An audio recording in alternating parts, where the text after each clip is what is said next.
Elizabeth Miller and I went to school together. I knew about it, but she didn't. She developed early: large breasts, broad shoulders, thin waist, slender hips, a born athlete. Unfortunately, my development was delayed. I graduated from school with short stature, skinny chest, thin legs, and low weight. She was proud of her body and tried very hard to look as sexy as she really was. I went to school every day in jeans and a t-shirt that was too big for me. Because of this, my breasts seemed a little larger. At the beginning of the school year, all the girls waited to see what Elizabeth would wear, as it was the latest fashion for the year. No one even remembered seeing me at school. Elizabeth was a star tennis player, beginning to take lessons at age 10. Her height gave her an advantage in strength and endurance over smaller girls. I was the last guy chosen for the team in gym class.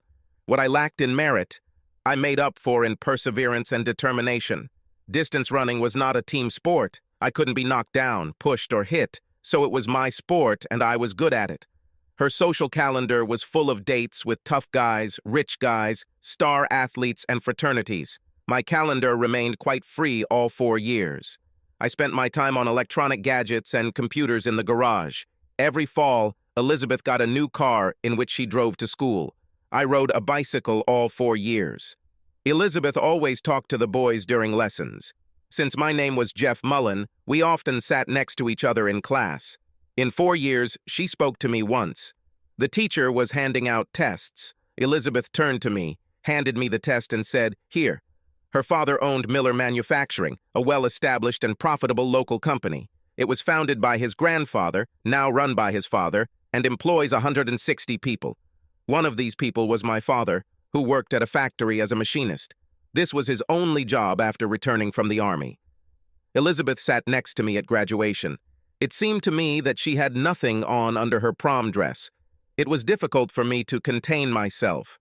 She looked at me amusedly several times as I squirmed, trying to hide my reaction. After finishing school, I went to college to become a process engineer. I read that Elizabeth received a full scholarship to a prestigious school to play tennis. Her photo appeared several times on the sports page of our local newspaper. During my freshman and sophomore years in college, I grew 5 inches and added almost 50 pounds of muscle from running. Being an excellent student, a smart young man, I confidently moved into my first year. I was able to demonstrate my sexual prowess at a high level to several attractive girls. During the Christmas holidays, I went to my parents' house. One evening, I went to a party hosted by one of my classmates. Elizabeth looked impressive and was very drunk. Her tipsy boyfriend, whom she had been dating for a week, was completely drunk and made rude remarks about her. She slapped him hard and said, "I'm leaving here. Please don't call me ever again." Since I was the only person who didn't fall over drunk, she told me to take her home. The sun streamed through the bedroom window as I slowly emerged from the fog of sleep. Elizabeth was still lying in my arms, but I felt a slight movement. Suddenly she tensed, realizing that something was wrong. She turned to face me. The distance between us was less than a foot. "What the hell is this? What are you doing in my bed? Who let you in here?" The volume of each question increased significantly. She jumped out of bed and, spreading her legs and putting her hands on her hips, stared at me threateningly. The eyes were blazing, and the growl did not leave the lips. "Who the fuck are you?" I had to act quickly or this piece of heaven would turn into hell. Jumping out of bed and standing in front of her, I said decisively, "I'm the guy you asked to take you to this apartment when you were completely drunk. I'm the one who wouldn't let you into the taxi that would take the drunk beauty back to the taxi depot so all the guys could use her. I'm the guy who has the car that you unfortunately vomited in last night when I brought you here. I'm the one who picked you up from the sidewalk so you wouldn't lie there and get frostbite or freeze to death. Any of these tragedies would have ruined your tennis career. I am the one who carried you into this apartment, into the bathroom, and held you while you prayed to the porcelain god of toiletries. I'm the one who kept you in the shower to wash away the effects of the evening. I'm the guy who didn't have sex with you while you were drunk. This is who I am and why I am here. You don't remember last night, and I can understand your confusion." Her posture did not change, but her grinning mouth softened. She said quietly, I must have really tied myself up last night. I remember some fragments, but nothing coherent. Do I know you? You know me, but you don't remember. My name is Jeff Mullen, and I sat next to you in most of our classes in high school. I was a skinny guy in jeans and a t-shirt. Geek squared. Elizabeth commented, "You must be joking. I remember that you got better grades than me. I copied several tests from you." I confessed, "To be honest, I made sure you saw my tests. I was embarrassed to talk to you and was afraid that if you told me anything, I wouldn't be able to answer you." We both laughed, and the tension of waking up naked together eased. "Now that you know I'm not Jack the Ripper, may I offer you some toast and black coffee to make up for the lousy alcohol you consumed last night?" She smiled. "Yes, please." As I turned to walk into the kitchen, I looked at Elizabeth in the mirror on the wall. I saw that she was also looking at me and noticed a slight smile and a nod of her head. While the coffee was brewing, I toasted some bread, topped it with butter and a generous dollop of grape jelly to give me some energy to start the day. I found a small white apron on the kitchen table and put it on. With a plate in one hand and a cup of coffee in the other, I returned to the bedroom to Elizabeth's cheerful laughter. She liked my attempt at modesty. I covered myself with an apron and put the coffee and plate on the night table. "There's a lot of jelly on this bread. Please bring me a napkin, otherwise I'll spill it on my tits," she said. I smiled. "You don't need a napkin. Grape jelly is my favorite. I can't get enough of it." Smiling, I went to the kitchen for a cup of coffee. When I returned, grape jelly was everywhere. She smiled. "Oh, I think I spilled it on myself." With a big smile, I started kissing her lips and then licking the jelly from her face. I knew that guys can be selfish, who care about their own pleasure first, and then about their partner, but for me it was a different program. Not that I'm complaining, but the good thing is that I did a lot of long-distance running, which requires concentration. After showering together, we found a dry spot on the sheets and just relaxed, holding each other. I asked her why she was living with Carol and not with her parents. She answered very quietly, "It's difficult. It has to do with family relationships. I don't get along very well with my brothers." I quickly changed the subject. "What are you doing later today?" She changed her expression to a more pleasant one. "In the morning, I run pre-Christmas errands, and at 14 hours, I have a tennis match." "There's a whole foot of snow on the ground. How can you play tennis?" I asked. "Indoor tennis court at the country club, Jeff."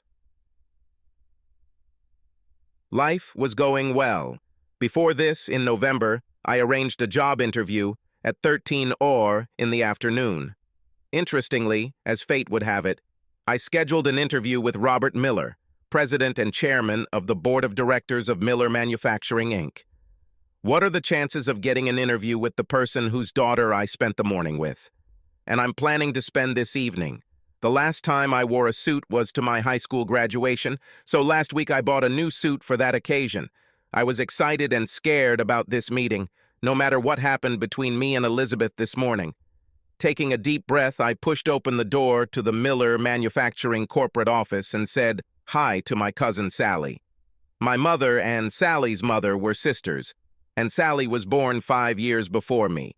Sally smiled at me and asked me to sit down while she went to tell Mr. Miller that he had an appointment. With a wink at Sally, I entered the office, which was paneled with wood that was probably cut from a small oak forest. Mr. Miller stood up, shook my hand, and invited me to sit in one of the soft chairs under the portraits of himself and his father. Mr. Miller asked me why I wanted to talk to him. I answered, "I'm a freshman at State University looking for a summer internship, and Miller Manufacturing was at the top of my list." "Why Miller Manufacturing?" "There are other promising companies that could attract a bright young man like you," Mr. Miller asked. "Sir, this city is my home. I went to school here. My family has lived here for over 100 years. My father has been working here since he returned from the army. I remember how, as a little boy, I walked into your workshop with my father and admired the large machines. I inherited a deep understanding of industry from my father. I think I can be very useful to your organization. College graduates with my GPA aren't looking to move to this city. They want to go to Chicago, Dallas, or Houston. I want to be here, in this city, to work in your company. I know I have to prove my competence to you, but I'm willing to do whatever it takes. This year, I plan to do a summer internship with you with the prospect that in May, next year, you will hire me permanently. Jeff, you said that you are a first-year student and graduated from our local high school. Do you know my daughter Elizabeth? Oh God, I have to be careful, I thought. Swallowing, I said. I knew your daughter at school, but we didn't move in the same circles. Mr. Miller replied, I don't remember you being one of the long line of boys who passed through my house. Oh, what will you do for me this summer, Jeff? I responded to his remark, Sir, I'll start by sweeping the floors, cleaning and emptying the trash cans. This summer, in an industrial efficiency class, I conducted a case study of your company. This statement made him sit on the edge of his chair. Go on, he said. Miller Manufacturing stops production every day at 4 p.m. to clean machines, sweep floors, and replenish supplies. You use your highest-paid employees for cleaning, 12-hour versus 50-hour. I suggest that drivers work until 5 p.m. and then leave the area. Cleaners, low-wage employees, and summer interns will do what is necessary to complete the day and prepare for tomorrow. You need to make sure that these low-paid workers change their work schedule so that even if they stay past 5 p.m., they don't exceed 40 hours a week. Jeff, could you provide me with a copy of your analysis? Of course, sir, but I don't have a copyright yet, which caused an approving laugh. How much will this brainpower cost me this summer, Jeff? My plan, Mr. Miller, is for you to set the price starting at minimum wage. Then let me earn any raise. Mr. Miller said, You convinced me that we really need new blood. Let's plan for you to be our first summer intern next June. Should I send you a contract? No, sir, I said. I don't need a contract. Your handshake is enough for me. With these words, I stood up and left his office, winking at Sally goodbye.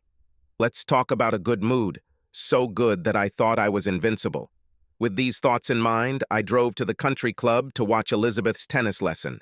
When I entered the room, I could hear a very intense match going on with volleys going back and forth. I found a quiet corner and watched her play. She was powerful, fast, graceful, and very competitive. She did not give up before any blow that could bypass her. I was proud that I was able to start a relationship with her. When she won the set and went to get a towel and a water bottle, she saw me. I was surprised that she recognized me in the suit. She called me onto the court, kissed me, and said, Thank you for being interested in my tennis. Elizabeth, you are wasting a lot of energy.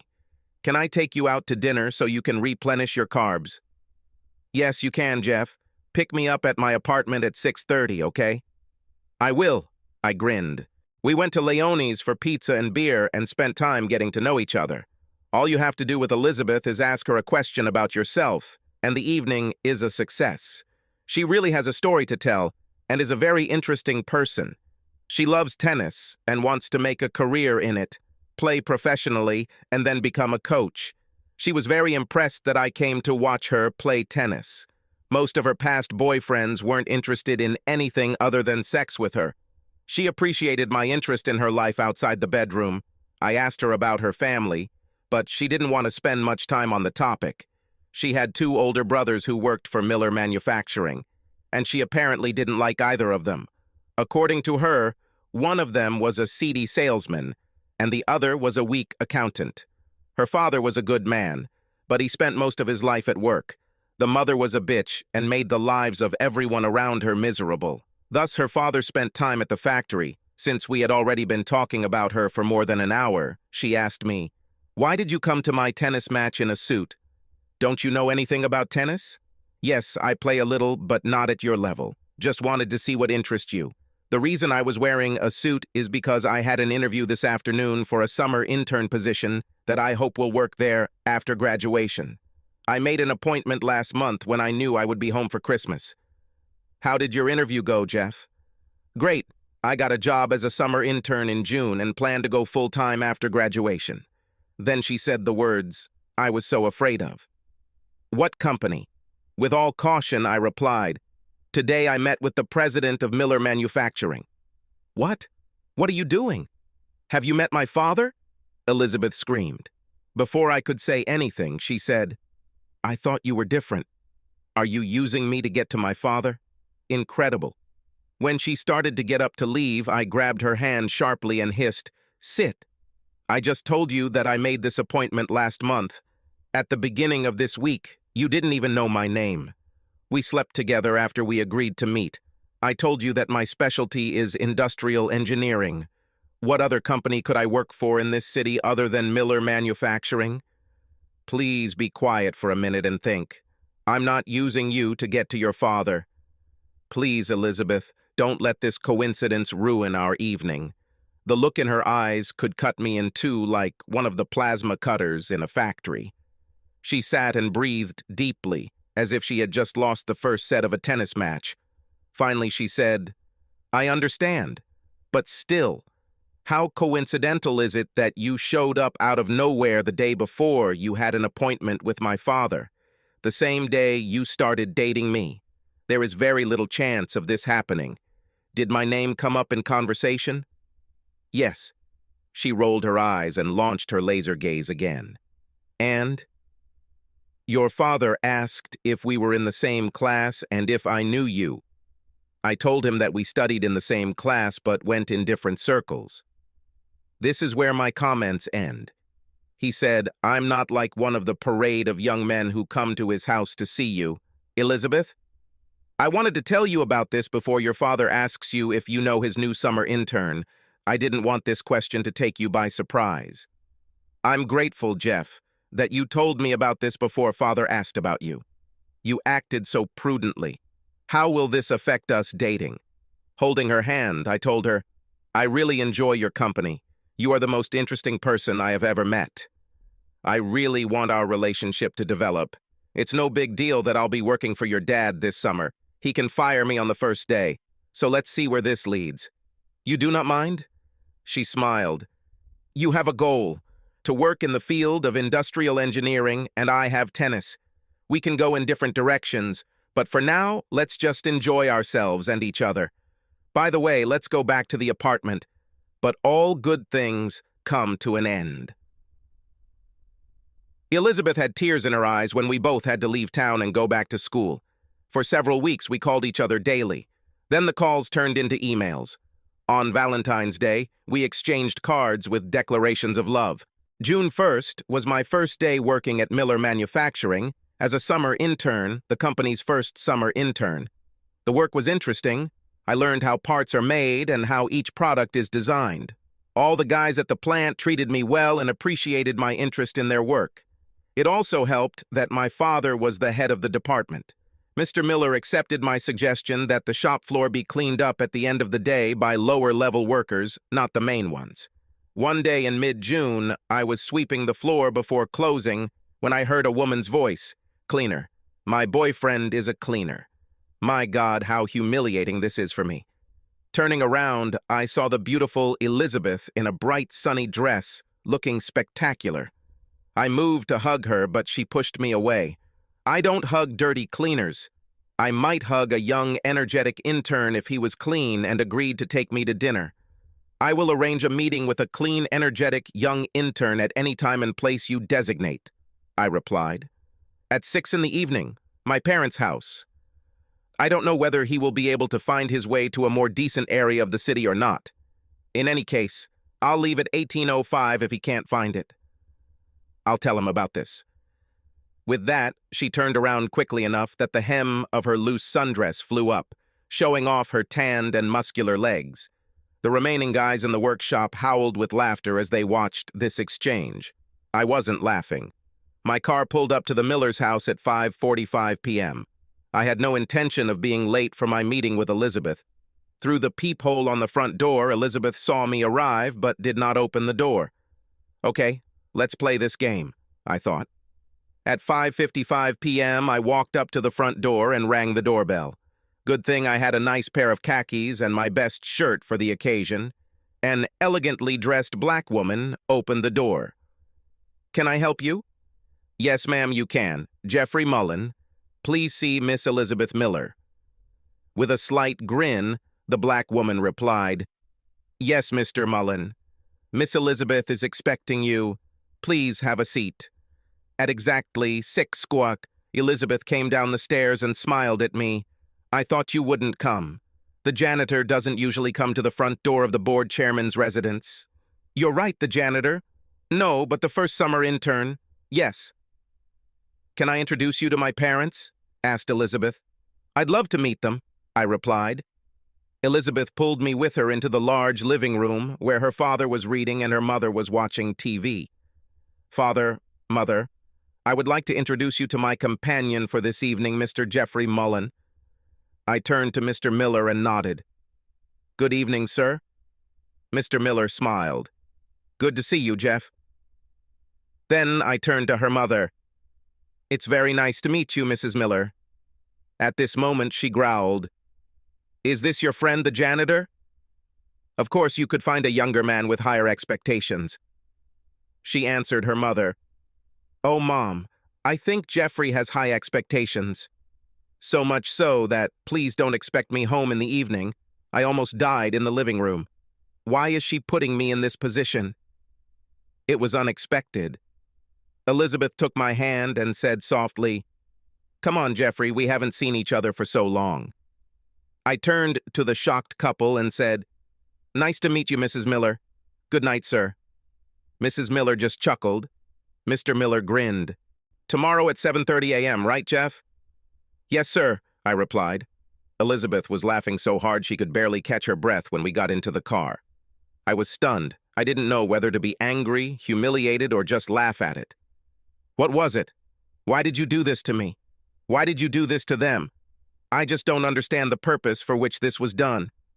Elizabeth laughed. "It was a demonstration to my mother of why we are together. Think quickly.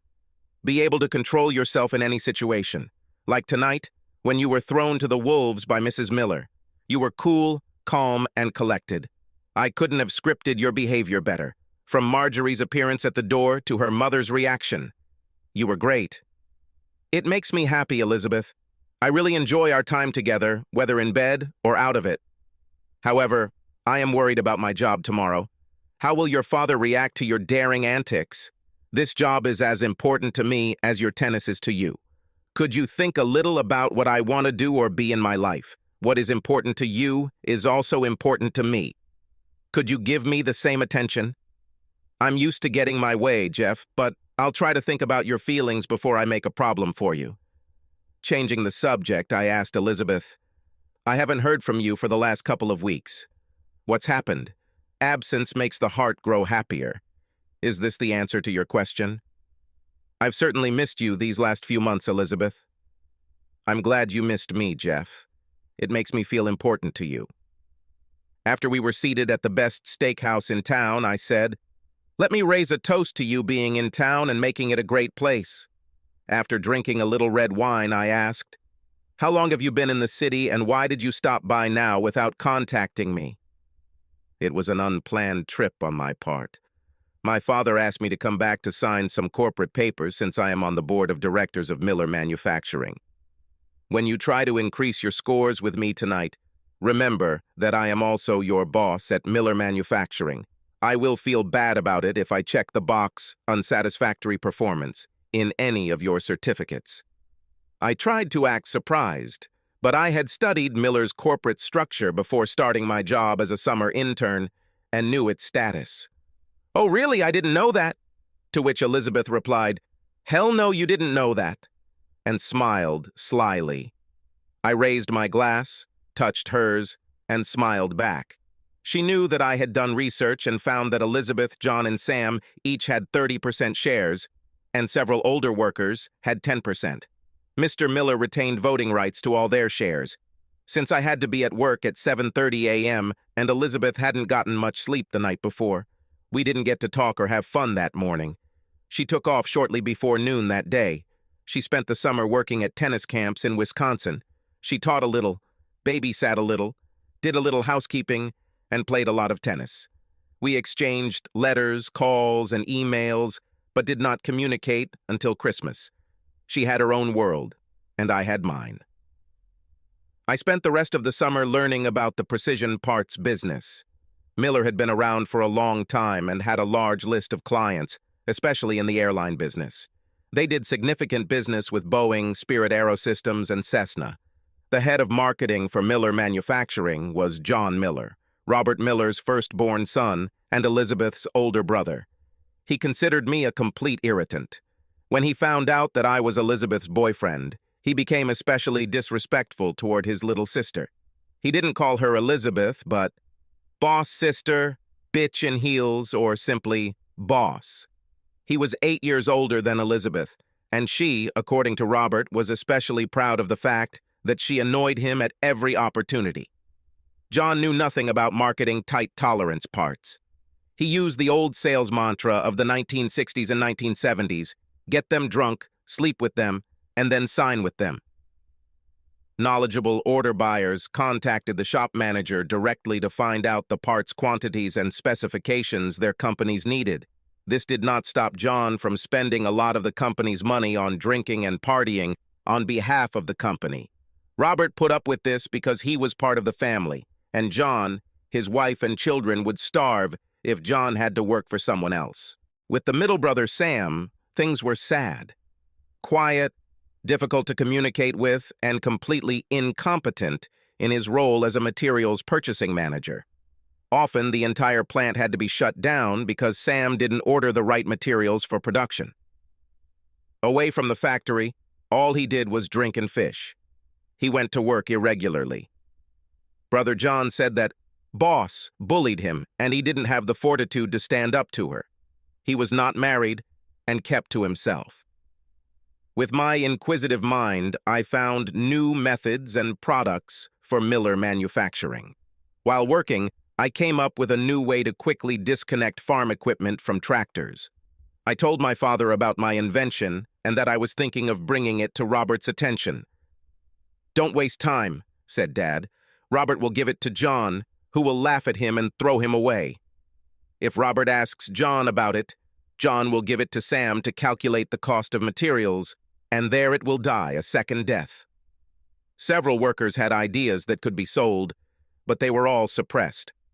I asked my father about how to get a patent for the company myself, but this idea suffered the same fate as the others.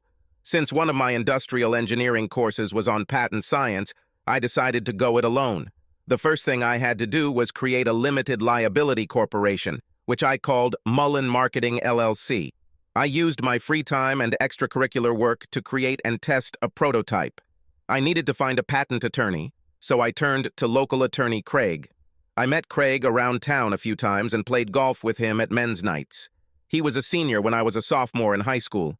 He said his law school roommate worked for a firm that specialized in patents, and he gave me the contact. By the end of the summer, I had filed 4 patent applications. Throughout this time, Elizabeth and I kept in touch by email and phone. Her whole life revolved around tennis, and mine revolved around engineering. We were able to spend one night together at Christmas because Robert took the family to Naples, Florida for the holidays. It was a sweet reunion for the two of us, with lots of sex, lying naked in a hotel room, and just being ourselves. We talked a little about the future and how we will fit into it. There were no decisions, but ideas were in the air. There was still a spark between us. As I was studying for my final exams in college, my lawyer called and said that he had been corresponding with a patent attorney friend about my patents. "Are you willing to accept a check for $250,000 for your rapid release patent?" "Of course I will," I exclaimed. Craig said his friend agrees, but thinks you might as well get a royalty of $1 per unit over 10 years if you insist on more. Craig warned me to keep it a secret after all. You did all the work at the Miller plant. I know John Miller will try to get as much of this money out of you as possible. Just deposit them with Mullen Marketing and use them as needed. Don't even tell your father about this, as other employees will be jealous and find out. Craig had another deal for me. He knew I was coming back to town to work at Miller. He asked me if I would live at home. I replied that for now, but soon they would want to discharge me. He said the bank had a very nice house that they had foreclosed on and wanted to sell. It was battered inside, but the structure was strong. It needed some redecorating, and I figured I could handle it. We could use some of the money from the patent for the down payment, and the bank would take over the rest. I agreed and became the owner of the house. Robert Miller and I agreed that I would become a full-time employee of Miller Manufacturing as chief engineer. The salary was not as high as that of my classmates, but here I had a chance to become very successful. It's a good thing I was young and ambitious because I worked 45 hours a week and then went off to renovate my new house. There was no time for parties, golf, or women. I tried to contact Elizabeth as often as possible, but she was just starting out on the tour and was difficult to contact. One day, she showed up and just walked into the house while I was painting the living room. The room was in disarray. Clothes were lying around. The furniture was stained. Her comment was, "What kind of pigsty are you creating here?" "I think it will be more of a love shack than a pigsty," I replied. Her rude comment was, "I can't confirm this. You have absolutely no taste or style. I'm embarrassed to be here, and I'm the one looking at your finished product. Looks like you're remodeling a barn. You've been working on this for months. Why don't you just finish it?" That's exactly what I'm doing, finishing it off. I also have a job that I go to, Elizabeth. The members of the board of directors are constantly breathing down my neck. He grinned. She waved her hand majestically. "Just hire someone. I came here for sex, but I don't want to do it in a construction zone. Get us a room at the Hyatt tonight." Of course, I complied with her wishes and was well rewarded that evening. During the summer, Elizabeth usually showed up unannounced between tournaments. We'd spend time together, and then she'd disappear again for weeks. One day, when she was at home, she brought her clothes to wash them at my house. When she dumped her entire suitcase on the floor, a package of condoms spilled out. I looked at the packaging, then at her. She shrugged and said with a grin, "A girl can't be too careful." I wanted to be angry, but we weren't married, engaged, or even living together, so I had nothing but pride. There were several tournaments that I went to because it was convenient. Once I agreed with her about a trip before the start of the tournament. We were having a great time, but I noticed that a few guys were coming up to talk to her, and she was brushing them off, and they were saying something like, "Yes, I forgot. Sorry." It seemed that if I had not been there, some communication would have occurred. We continued to communicate long distance until the tennis tours ended. My work was going great, and I implemented a number of procedures that made the plant more efficient and more profitable. As I delved deeper into the products we made, I began to have more and more ideas for patents. By the end of the first year of work, I had saved up quite a lot of money. This arrangement worked well for Miller Manufacturing because I paid our employees at the standard rate for labor on my projects and the full cost of raw materials and supplies. As these patents progressed to market, I was particularly careful to ensure that the first batch of product under the new patent was produced at Miller Manufacturing. I brought in more new business than our marketing director. The house was several levels above the pigsty when Elizabeth visited me once again. She was upset because the road had knocked her down. She had gotten off her father's medical plan and needed more time off that wouldn't cost her any winnings she might have received. She didn't want to spend time with her parents at all. At that moment, inspiration struck me. I turned to her and said, "Why don't you marry me? You will be able to have health insurance, relax in a peaceful place, and be with someone who loves you." I expected a huge laugh from her. She placed both hands on either side of my face and said, "This is so cute, so nice that I think I'll take you up on your offer. It wasn't what I expected, but I'll certainly accept the result. I'm caught in a young man's trinity, a new wife who is gorgeous, loves sex with me, and is extremely rich. What could go wrong?" Planning the wedding was a disaster. If earlier I thought that Elizabeth and her mother did not get along with each other, now a real war has begun between them. The mother wanted to organize a social event for her friends. Elizabeth wanted a more casual event with tennis players and sororities. At the meeting between the bride and groom and their mother, none of the Miller women even looked at my mother for her opinion, only screams and screams between them. Mrs. Miller still called me janitor boy. My mother left the meeting without any of them noticing or inquiring about her. We ended up going to Las Vegas and getting married. We were both the happiest we've ever been in our lives. I had a great job, she was on tour. but she came home as often as she could for lots of fun, sex, and companionship. We had a good time together. For several years while she was on tour, life was good. She didn't make a lot of money, but she carried on well.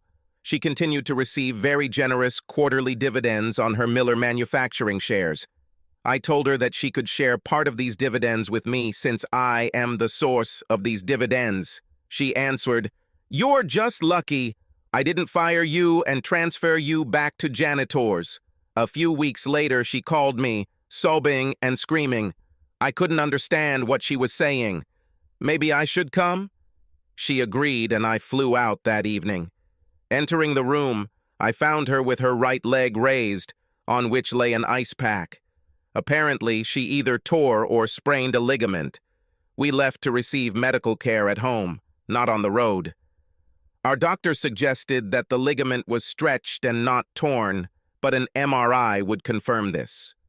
In the preparation room, the nurse was going through a checklist and asked if she was pregnant. Elizabeth replied, "No, I take pills." The nurse said, "We need to confirm this in all women your age before the MRI, so please take a pregnancy test." When Elizabeth came out of the bathroom, she was ashen-faced. "This is wrong. I'm not pregnant. I can't be pregnant. I take pills and use them." She stopped mid-sentence. "What is this? Did she mean that she uses protective equipment when she's not with me? This requires further research. I had to act very carefully." The nurse pulled out a different brand of pregnancy test, and the results were the same. Elizabeth was inconsolable. "Please, not now. Not with me." I tried to convince her that everything would be okay, because she would be in bed for almost a year before she could return to tennis competitions. Elizabeth got a job as a tennis coach at a girls' school. Although she couldn't play, she did a great job teaching the girls tennis strategy. Don't just hit the ball over the net. Her girls won the state meet in their class. She used the school's sports equipment to rehabilitate and strengthen her knee. To say that Elizabeth did not like the pregnancy would be an understatement. Every day the belly grew larger, and this could not but cause dissatisfaction. Everything in the world was wrong. Her breasts became huge, and when I asked if she was going to breastfeed, she replied, "No way in the world am I going to do this." The birth did not go entirely smoothly, and she spent some time in the delivery room. I was in the delivery room when the nurse said to her, "You are a happy mother of 2 boys." While she was in the hospital, she told the doctor that she needed to get a 2-ball ligation so she wouldn't get pregnant again. I told her that it would be easier for me to have a vasectomy than a 2-ball ligation.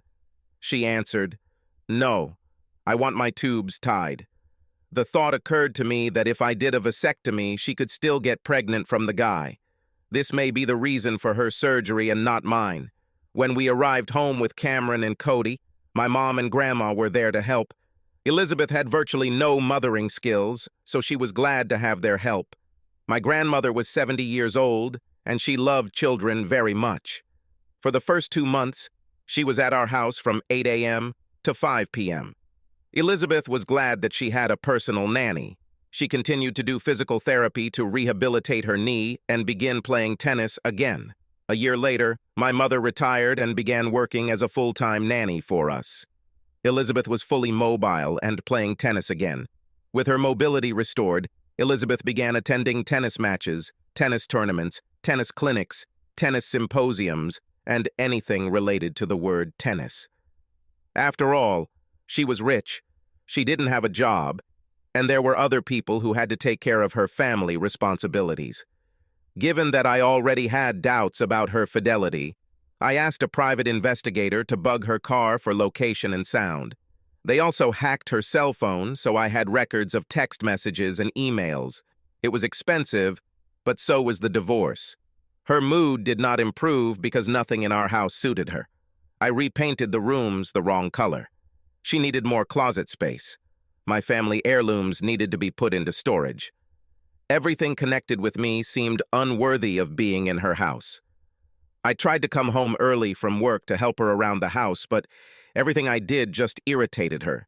Everything I did, folding towels, vacuuming, taking out the trash, was criticized and belittled. Nothing I did made her happy. When Mom left for the day, I stayed with the boys. This was the only joy in the house for me. Living in a middle-class neighborhood irritated her. Everyone was below her in style, social status, and income level. She received generous dividends from Miller, which she intended to spend every penny of, because in 90 days, there would be another check. She made us join the country club with our own membership. While someone else looked after the boys, she ate lunch at the country club every day. This really annoyed me. She spent money and ignored our children. By this time, I had done a DNA test on the boys, and it turned out that I was their father. Our vibrant sex life has been reduced to a minimum. By this time, there was much more evidence for divorce than for staying married. I needed to somehow get out of this situation. I liked boys, and she could use that against me. She was a co-owner of my employer, so I could have been unemployed. Miller Manufacturing was a well-respected company in the industry, and a bad recommendation from them could have had a negative impact on my career. My salvation came from an unusual source: real estate. She decided she was tired of these middle-class slums and we should buy a multi-million-dollar house in the country club annex. The payout would eat up all of its dividends. But she didn't care. She demanded this house. I think it was because it was bigger and more expensive than her mother's house. At the same time, I was working on acquiring several expensive CNC machines for my LLC to lease to Miller. By this time, Robert Miller had died, and I was essentially running the plant. John was the president, but he just dumped everything on me except setting dividends. I had a new position: operations manager, and I told John that I needed a new job description, to which he replied, "Of course, do it." My buddy Craig came to mind, and we wrote a new job description that gave me more flexibility to do things my way, including the acquisition of equipment, which was extremely necessary to maintain competitiveness. My purchase limit without board approval was $500,000. The Mullen Machine Company purchased the equipment and leased it to Miller. The physical equipment required major improvements, which reduced net income and, consequently, dividends. Although Mullen Machine was very profitable, I still needed a loan to purchase the equipment. I asked my banker if Elizabeth could buy an expensive house while I bought equipment. He replied that I would not be able to get a loan for equipment if I was participating in the payment for a new house. She couldn't get a loan without showing my income. We were at an impasse until Craig suggested we draw up a post-nuptial agreement. The post-nuptial agreement was very similar to a divorce settlement agreement. I would transfer any financial interest I had in any of her personal assets, including her Miller Manufacturing stock. I won't be on the will for the house or on the promissory note for the new mansion. However, I will pay rent to boss for every month I live in this house. The rent was equal to 1/2 the mortgage payment on the house, plus insurance and taxes. Craig did a great job of including this clause in the prenuptial agreement. He knew that my ultimate goal was to be completely free of her control. She didn't know how limited the time I would have to pay rent would be. Craig wrote that I agreed to pay half of everything for the rest of my life, just like in a divorce. I showed no debt on this expensive home, allowing me to expand with the Mullen Marketing LLC loans I needed. According to her and her lawyer, I had nothing but my little LLC and my clothes. I couldn't touch her assets. In their arrogance, they were not interested in getting half of my paltry assets. They didn't know that her company's shares were falling in price every day. Consequently, dividends will decrease, and it will become more and more difficult to make all payments. She let herself into a deep gorge from which there was no way out, and did not know it. I'm sure that during the preparation of the separation agreement, her lawyer either slept with her or wanted to get her into bed, so he let her make the decisions. After all, she knows everything and doesn't need advice. Now that the division of property is complete, I can proceed with John Miller's shares. John was heavily in debt, spending more than his salary and company dividends. Booze, fast cars, and fast women did their job. I was always nice to his wife, Cherie, and one day she called me and asked me to help him get John to cut back on his spending. I told her I would try and talk to John, but he told me to mind my own business. And since I can't control my wife, how can I talk to him about controlling his bad habits? "You're probably right, John," I said. I just want you to know that I care about you, and if you have problems, you can count on me to help." He changed his behavior and thanked me for my concern. I actually planned to help him by buying his shares at a discount. All that remains is to wait until he gets into a difficult situation.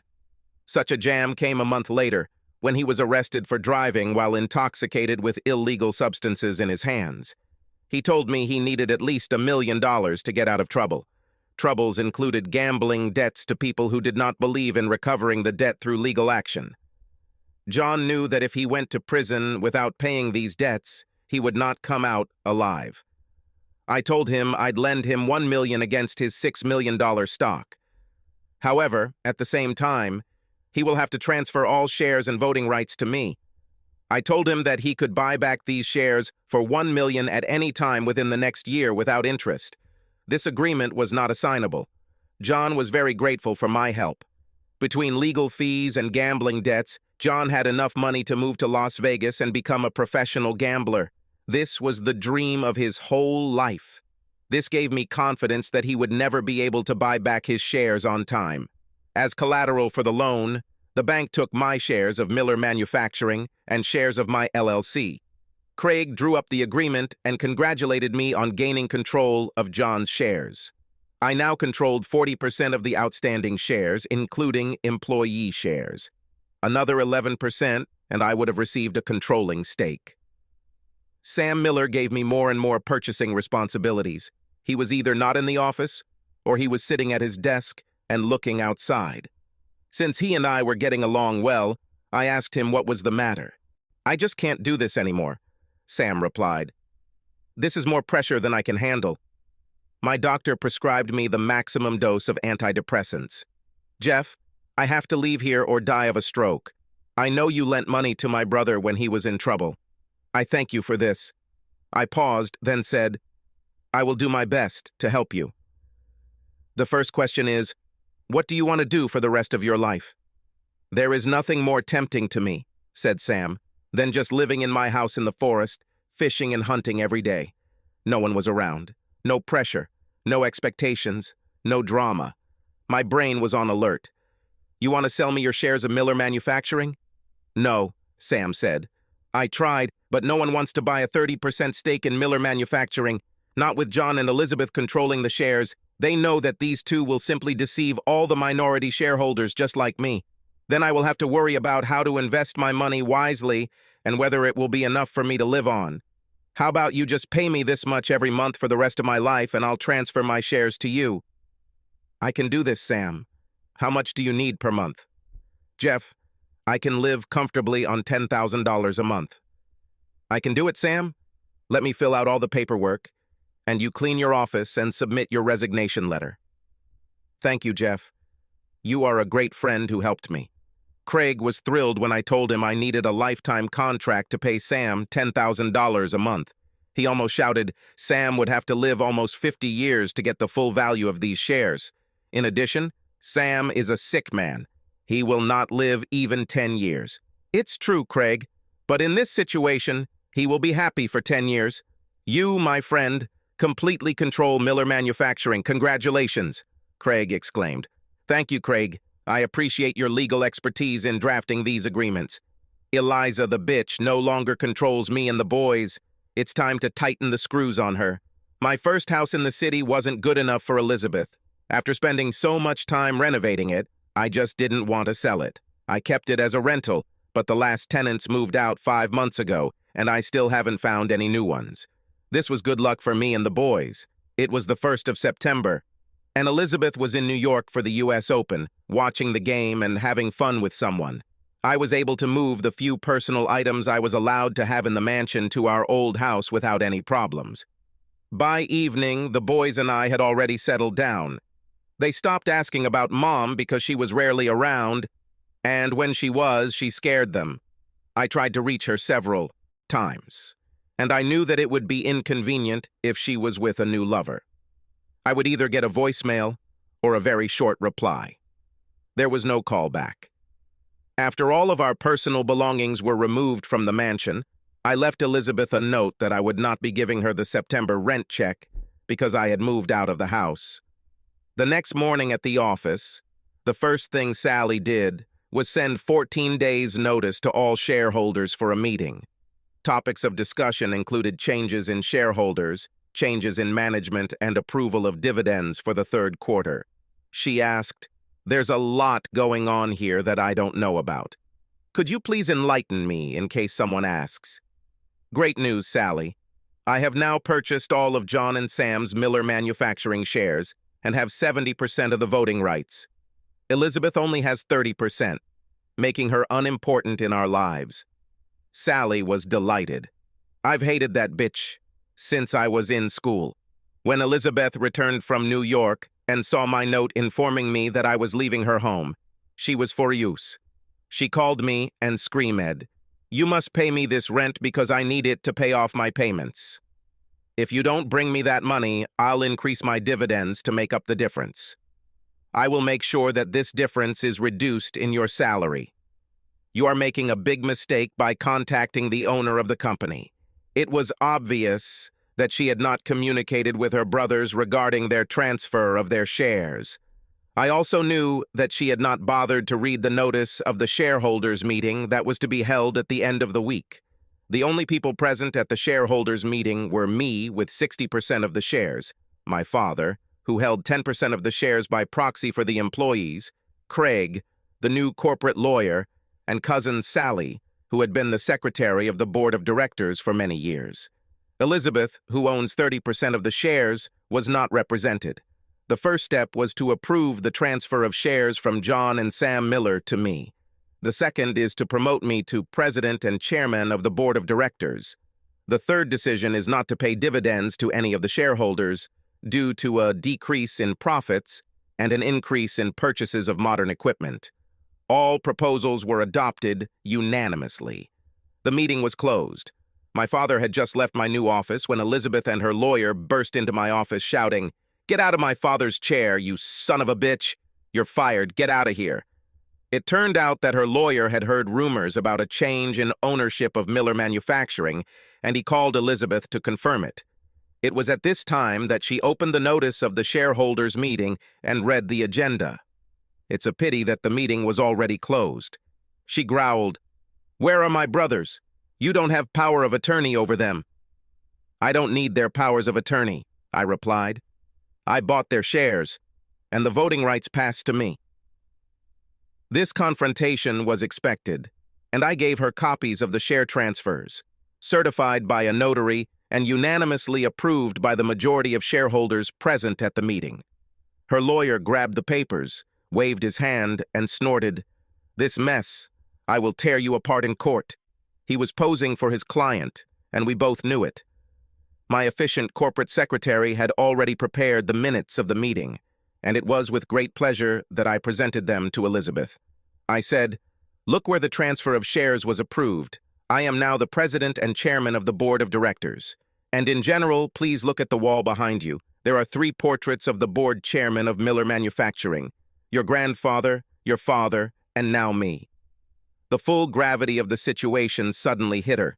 She couldn't pay for the mansion, the Mercedes, the country club dues, or the groceries. I knew she never saved or invested her dividends. Her shares were her savings, and no one would buy 30% of the shares now without dividends. "Jeff, I'll have your favorite steak dinner sent to my house from the country club. Could you join me so we can work out some details? I don't think you'll want a divorce, and I don't think there's a need for it. We need to think about our children, too. Would it be a good idea at, say, 6:30? I answered. She must be really desperate to involve the boys in this matter. After everything she dumped on me after we got married, the guys she had fun with, and she didn't care if I knew about it. I'm looking forward to this conversation." At 6:29, the bell rang, and the beautiful Elizabeth answered the door. The makeup and hair were done perfectly. The silk dress hugged her hips and put her breasts on full display. "Jeffrey, Jeffrey, Jeffrey, you didn't need to ring the doorbell. This is your home. I was just worried that I might disturb someone or something." "No, Jeff, it didn't interfere. Would you like a glass of wine?"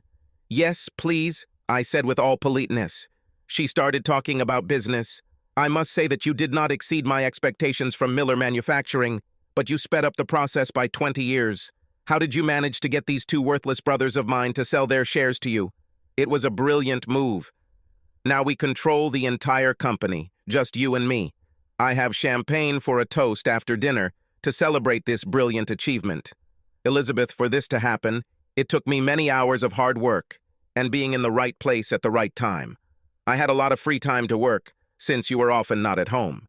To be clear, Elizabeth, the reason the boys and I are moving is because I'm filing for divorce later this week. This will not be a joint venture. I control the majority stake, and what I say will happen. You can hold shares and be a member of the board of directors for all I care, but we won't be paying dividends for at least a year. You can't do that, Jeff. This is my only source of income. How can I live? How can you do this to your loving wife? You are truly a loving wife, although you didn't love me. Jeff, I play with some guys, but I was loyal to you. Ask anyone in town. Elizabeth, for the last year, I have hired a private detective to follow you at all your tennis tournaments. You have very active fans. In his file, there is a huge pile of photographs and videos that prove that your last statement is a lie. The color disappeared from her face. How can she attack now? If you divorce me, Jeff, you will have to pay alimony and child support. It will be cheaper to stay married to me, I answered with pleasure. If you remember, we divided our assets in the post-contract. Your lawyer drafted it in such a way that I could not claim your property after the divorce. You protected yourself from me. What protected you now protects me. So no child support. You have a book value of $6 million in Miller Manufacturing, so the judge won't order alimony. She beamed. Great. Just pay me $6 million and I'll leave. Smiling widely, I said, Sorry, baby. I don't need your shares to control the company. My 70% already outweighs your 30%. I don't need to buy any more shares since I already have full control of the company. It's almost the same as if your shares are now worthless. We also don't have to pay dividends. I can guarantee you that as long as you own shares, this company will never pay dividends. I'll just give myself a bigger bonus if I need the money. Employees will see big bonuses before you receive dividends. I will transform this building into an exemplary center of modern production at the expense of the profits received. All this will be done without paying dividends to shareholders. And now, to get rid of you, I will pay you $100,000 for all your shares. This is approximately the value of a minority stake in this company. I continued, You will not receive child support since the boys live with me. They are afraid of you. I kept a calendar of the nights you spent in this house. How can you be a support for the boys if you are out of town for more than half the year? In addition, the private detective will provide photo and video evidence of your infidelity. The private investigator has names and can subpoena men who will tell the judge what you are like. There's no way you're getting custody of these boys. I doubt you'll want to have your dirty laundry displayed in the courtroom so the whole town can see what a woman you are for, smearing Miller's good name. Why are you doing this to me, Jeff? I love you. I have loved you for many years. Why? Why? I answered. You slept with dozens of men after we got married. You left town for several weeks without calling or contacting me. You only cared about yourself. The boys and I were nothing to you. Now you are nothing to us. Goodbye, Elizabeth. I turned and walked out the door. A free man, a happy father. Elizabeth couldn't make the next payment on the house and Mercedes. She has put the house on the market, but it will take several months for such an expensive house to sell unless the price is drastically reduced. Plus, she had very little equity in the house. The people who waited on Her Majesty while she lived there said that she took her things and left the city. The house was foreclosed on and the Mercedes was confiscated. However, I control a very profitable $20 million company and will never deal with them again. Subscribe to our channel so that your second chaff doesn't cheat on you, and go ahead and listen to the next story, because this story is nothing compared to the next one. If you're under 18, don't even think about listening to the next one.